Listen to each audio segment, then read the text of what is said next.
조국 전 법무부 장관이 검찰에 소환돼 조사를 받고 있습니다. 지난 목요일 첫 조사에 이어 두 번째 조사입니다.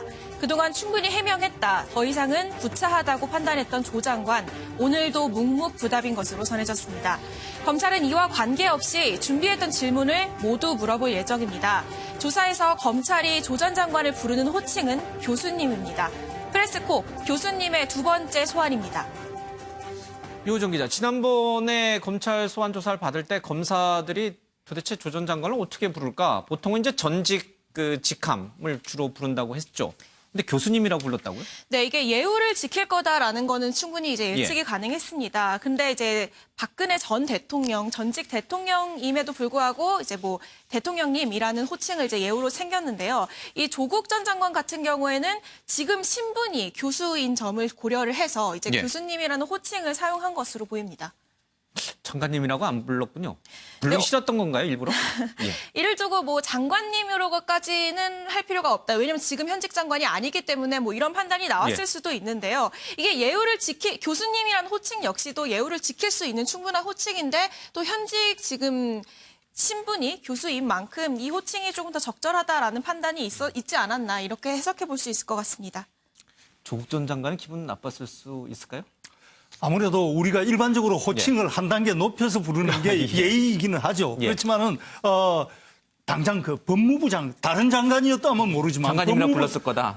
법무부 장관이었기 때문에 법무부 장관을 이 호칭을 하는 순간 뭔가 수사에도 좀 영향을 주는 듯한 느낌이 있지 않을까 이런 것까지 고려했을 걸로 보여집니다. 예, 검사들이 아마 좀 불편했을 것 같아요. 장관님이라 부르는 게. 알겠습니다. 좀 소환, 2차 두 번째 소환이 좀 늦어졌어요. 그렇죠? 법조계 안팎에서는 검찰 측과 이 조 전 장관 측이 지금 힘겨루기를 하고 있는 것처럼 이렇게 얘기를 하는데 어떤 맥락에서 그런 해석이 가능한 거죠? 네, 일단 조 전 장관 같은 경우는 지금 일주일 만에 다시 이제 검찰에 소환이 됐는데 검찰 입장에서는 재소환 시기가 이제 지체되는 것에 대해서 특별한 이유는 없다 이렇게 밝혔는데 말씀하신 대로 법조계에서는 다른 좀 해석이 나옵니다. 이미 한 차례 이제 진술 거부권을 행사한 상황에서 곧바로 불러서 또 조사하게 될 경우에 이 검찰이 수사 상황만 노출하는 격이다. 때문에 이제 보강 수사에 좀 힘을 쏟기 때문에 좀 지체를 하고 있다. 이런 얘기도 있고요. 어차피 이제 실질적인 공방은 이제 법정에서 이제 가려지기 때문에 조 전 장관 소환보다는 이 객관적인 증거 확보에 좀 더 힘쏟는 게 더 나을 거다라는 뭐 이런 얘기도 있습니다. 예.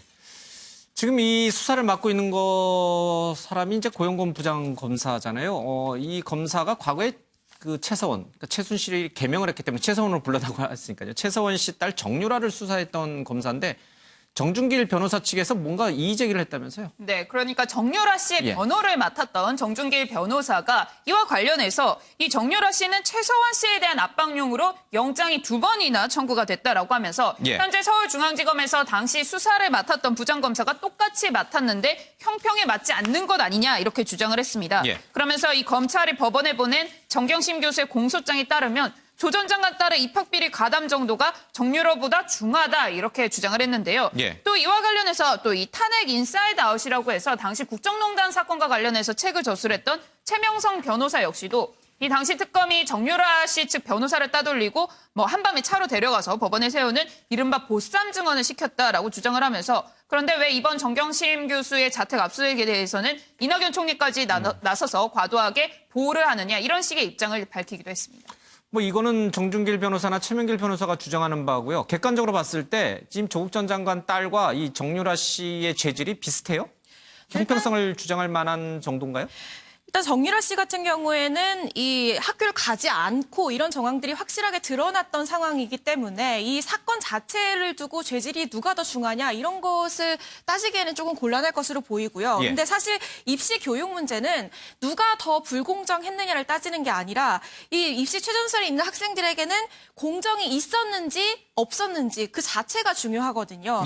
그래서 지금 이것 관련해서 계속 얘기가 나오는 건데 정유라 씨 같은 경우에는 검찰 수사가 되기도 전에 이번에 교육부가 고발을 했고 이대에서 이제 특별위원회가 꾸려져서 입학 취소 결정이 내려졌습니다. 예. 그런데 지금 교육부 같은 경우에는 아직 수사 중이다. 법원의 판단이 내려지지 않았다라는 이유로 추후 조치가 내려지고 있지 않기 때문에 이 부분에 대해서 조금 더 적극적인 이 진상 규명이 필요하다. 이런 것들이 학생들의 목소리고요. 뭐 고려대에서 뭐 관련해가지고 조 씨의 이제 뭐 입학을 취소해라. 뭐 이런 얘기가 예. 계속 나오고 있는데 이게 조금 극단적인 얘기고 이들의 목소리를 정확히 들어보면은 퇴학시켜라가 아니라 이게 공정한지 불공정했는지 이거를 확실히 들여다보고 그 과정을 좀 설명해 네. 주길 바라는 목소리가 좀 담겨 있습니다.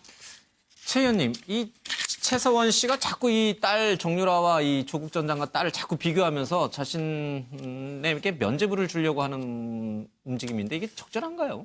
한 가지 사안을 예. 놓고 여러 가지로 볼 수 있다는 걸 예. 진짜 보여주는 사안인데 조국 전 장관의 지지층에서는 과잉 수사다 이런 비판이 많았고 예. 또 이제 그 최서원 정유라 쪽에서 보면은 이건 우리에 비해서는 너무 약하다, 이거죠. 약하다 예. 이렇게 볼 수 있는데 다만 제3자가 이런 문제를 제기했으면 고개를 끄덕일 수 있는데 뭐 묻은 개가 뭐 묻은 개를 나무란다고 예. 죄가 있는 사람들이 또 다른 죄가 있는 사람에게 이런 시비를 제시하는 것은 별로 뭐 그렇게 설득력을 얻기 힘들지 않을까 생각합니다. 예, 참 누가 더 나은지를 비교해야 되는 참 씁쓸한 그런 순간이 아닐 수가 없는 것 같습니다.